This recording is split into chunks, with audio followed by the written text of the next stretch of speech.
भागवत जुड़ चुके हैं जेएम फाइनेंशियल्स के। अक्षय, आपका बहुत बहुत स्वागत है इटीना स्वदेश पे। तो चलिए अक्षय, स्टॉक्स फटाफट के इस शो में फटाफट अंदाज से समझते हैं वो काउंटर्स जहां पर आज एक्शन देख रहे हैं हम। और सबसे पहले शुरुआत करते हैं खबरों वाले काउंटर्स से। अक्षय, तमाम काउंटर्स पे खबरें आई हैं, पर सबसे बड़ी खबर जो आज की थी वो थी टीसीएस पे, जहां पर 2% के अपने पूरे वर्कफोर्स को उन्होंने कम करने का निर्णय लिया है।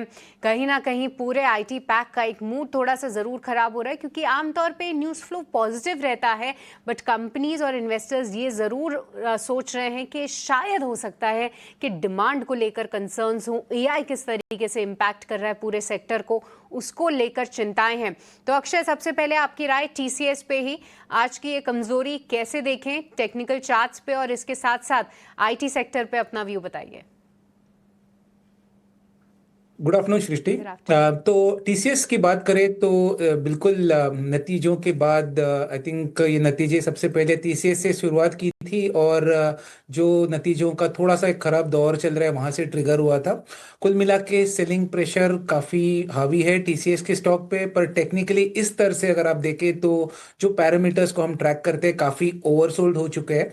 अगर आप ध्यान दें तो 8 अप्रैल था जहां से स्टॉक ने एक लो पॉइंट बनाया था, करीबन वो था 3000 के आसपास। वहां से हमने 3600 तक बाउंस बैक देखी थी। तो कहीं ना कहीं 3000 से लेके 3050 ब्रॉडली एक सपोर्ट जोन है, जहां से एक उम्मीद है कि टीसीएस में थोड़ी सी एक रिकवरी बेस्ड रैली या एक रिकवरी आपको 50-100 रुपए की मिल सकती है। तो ओवरसोल्ड होल्ड के चलते कोई शॉर्ट है तो आप कवर कर ले, बाइंग के मौके खोज रहे हो तो 3000 और 3050 पे ट्रेडिंग के लिए, एक बाउंस बैक के लिए आप बाइंग के लिए सोच सकते हैं।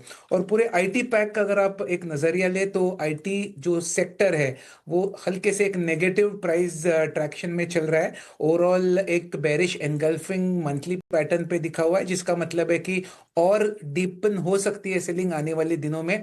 तो कुल मिला के अगर एक ब्रॉडर आउटलुक में आने वाले दिनों में आईटी क्षेत्र में देखूं तो काफी लॉन्ग लिक्विडेशन, शॉर्ट बिल्डअप जो आने वाले अगस्त सीरीज में देखने के चलते एक negative view short to medium term के लिए आईटी क्षेत्र में बनता हुआ दिख रहा है। ऑलराइट, तो एक नेगेटिव व्यू आईटी सेक्टर पे और टीसीएस को लेकर भी ये राय। पर इसके अलावा आज एक काउंटर जो कि खबरों के लिहाज से फोकस में है अक्षय, वो है लॉरस लैब। देखिए, नतीजे तो अच्छे आए ही थे, पर साथ ही साथ आने वाले समय में कंपनी ने केपेक्स के लिए अनाउंसमेंट किया है। आंध्र प्रदेश में लगभग 5500 करोड़ से भी ज़्यादा अगले 8 सालों में कंपनी जो है इन्वेस्ट करेगी, और सुबह से ही स्टॉक में एक रनअप है। पर अक्षय, एक तरफा चाल देखने को मिली है लॉरस लैब में। टेक्निकल फ्रंट में क्या आपको लगता है अभी भी यहाँ पर खरीदारी के मौके हैं, या इतने रनअप के बाद थोड़ा बचना चाहिए? काफी रनअप हो चुका है, तो रिस्क रिवॉर्ड इस स्तर पे तो आपको नहीं ट्रेड एंटर करने को देगा, क्योंकि यहाँ पे अगर आप ले और यहाँ पे जो रिवॉर्ड है या अपसाइड वन वे वाला वो 920-925 तक बनता हुआ दिख रहा है। और रिस्क मीन्स कभी भी एक थोड़ी सी लिक्विडेशन भी आ जाती है तो 850-860 तक जा सकता है। तो रिस्क रिवॉर्ड फेवरेबल न होने के चलते इस स्तर पे आपको जल्दबाजी न करने की मेरी राय रहेगी। हालांकि टेक्निकली बहुत ही स्ट्रांग है इसका ओवरऑल सेटअप है। फार्मा हेल्थ केयर स्पेस में रिसेंटली एक अच्छा मोमेंटम ड्रिवन रैली हम देख पा रहे हैं। तो राय रहेगी कि 925 तक तो टारगेट इंटैक्ट है, पर अगर आप इसे राइड करना चाहें तो बीटीएसटी के नजरिए से आप इसे देख सकते हैं। अगर टाइमिंग करना है आपको टेक्निकली बेस्ड तो मेरे हिसाब से 880 के आसपास अगर आपको ये स्टॉक हल्का सा डिप आपको ऑफर करता है आज या कल में, तो वहां पे आप एंट्री करें। 845 एक सपोर्ट जोन है, और 925 तक एक वन वे रैली जाने की उम्मीद है लॉरस लैब्स में।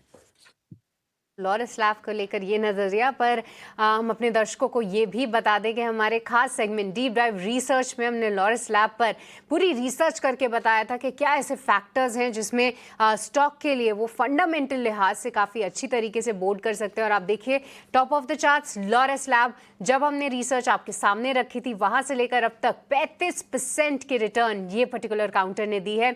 आप देख भी सकते हैं, वेरीफाई भी कर सकते हैं। 13 जून को हमने रिसर्च रखी थी और वहां से 35% का अप मूव। पर चलिए फिर से एक बार अक्षय के पास लौटते हैं। और अक्षय, आज के बाजार में आपसे समझना चाहेंगे ऐसे कौन से स्टॉक हैं जहां पर है आपकी नज़र, आपके स्टॉक आइडियाज।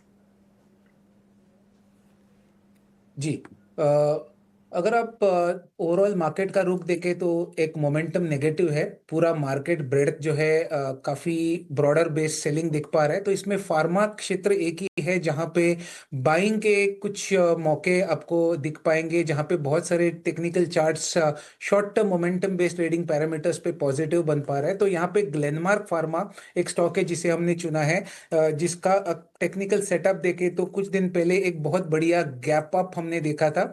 उसके बाद जो है हल्का सा एक स्टॉक में एक साइडवेज कंसोलिडेशन जिसे कहते हैं, वो हमें दोबारा मौका दे रहा है स्टॉक में री एंट्री करने के लिए। तो इस पे एक पॉजिटिव राय के साथ आप 2310 और 2332 ये दो टारगेट्स के लिए ग्लेनमार्क फार्मा बाय कर सकते हैं। ट्रेडिंग स्टॉप लॉस आपका 2089 का बनेगा।